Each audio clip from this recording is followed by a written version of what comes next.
getting burned by meta ads, burning your entire budget without results, I'm going to share with you a campaign type that actually limits your downside. And oftentimes Meta won't even spend your budget if it doesn't think it can hit your target cost per result.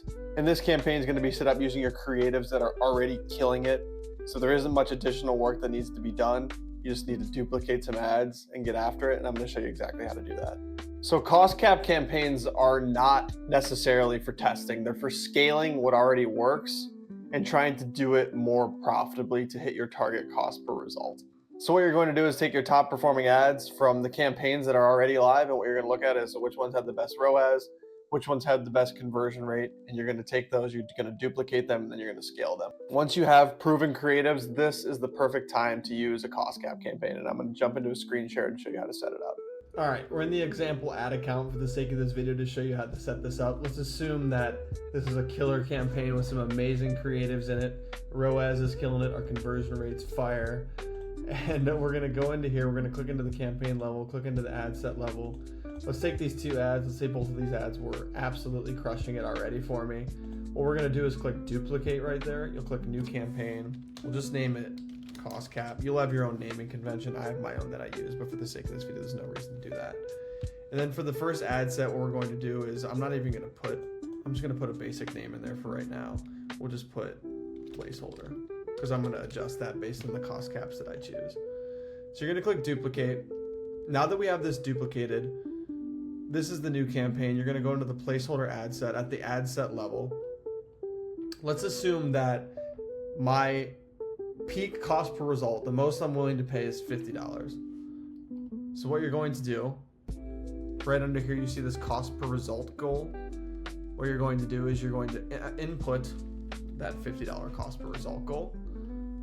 You got your daily budget here. Obviously you'd want to set your start date to whenever you want the campaign to go live. Today's June 10th, so we can put June 10th in here. Sure. So this is our $50 cost cap ad set. So we'll say 50 bucks. So now what I'm going to do is I'm going to click this right here, and I'm going to duplicate it again. Actually, I'm going to do quick duplicate because it's just easier. So now we have this next one. Now what you're going to do is move back $5 from there. So we'll do $45 is my new cost cap. And remember, when you're duplicating it, it's automatically duplicating those top performing ads once again.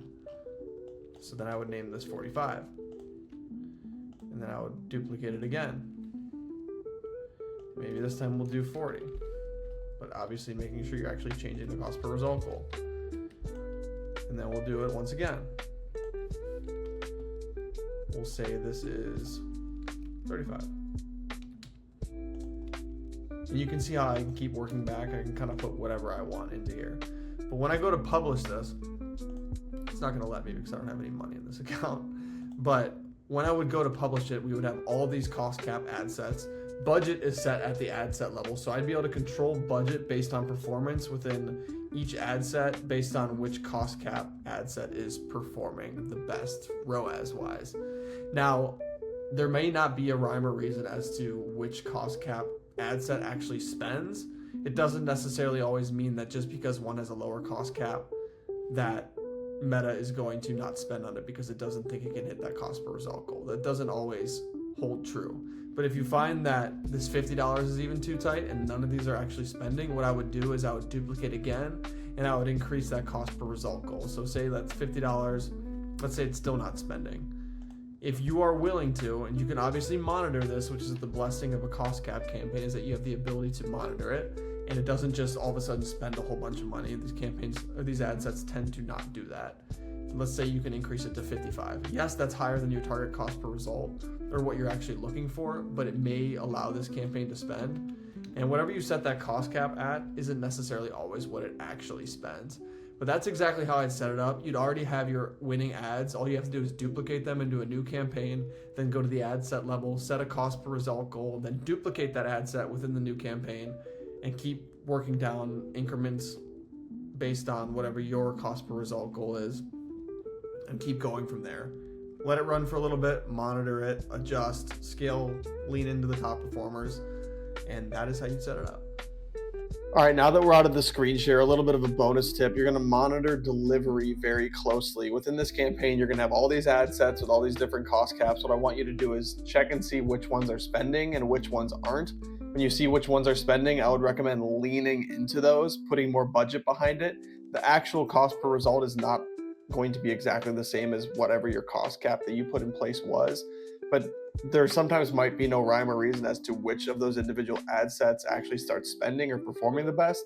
So what I would recommend doing is when you do see one performing well, add fuel to the fire. If it's spending its full budget, keep giving it more dollars. And if you see some of your ad sets not necessarily spending in full or spending at all, your cost cap may be a little bit too tight, and it could be valuable to create a new ad set, duplicate that ad set once again, go through that process and increase that cost cap by an increment that makes sense based on what your AOV is. In my instance, in the e-commerce space, $50 AOV tends to be fairly common. You've probably increased by $5 to $10 increments for each of those cost cap ad sets. Cost cap campaigns are one of my absolute favorite ways to scale without risking overspend. It's a way to squeeze the juice out of your creatives that are already working and get them to drive even more dollars to your bottom line. And to provide a quick recap, number one, you're going to start with your winning creatives. You don't have to make any new creatives. You're just going to duplicate the same ads that you've already been crushing it with, and you're going to put it into this new campaign. Number two, you're going to build multiple ad sets, not just one, 4, maybe 5, with descending cost caps, starting with the most you'd be willing to pay to acquire a customer at the top. Number three, let Meta do the work. Meta is going to decide whether it wants to serve your ad or not based on if it thinks it can hit that cost per result goal. It's going to put those guardrails in place that's not going to cause you to overspend. And number four, you're the one who stays in control while being able to scale profitably. And that's the purpose of a cost cap. And that's why it's one of my favorite campaigns to test in Meta ads. If you've got proven ads and you want to scale more profitably, this is your next step, and this is the next campaign you should be creating.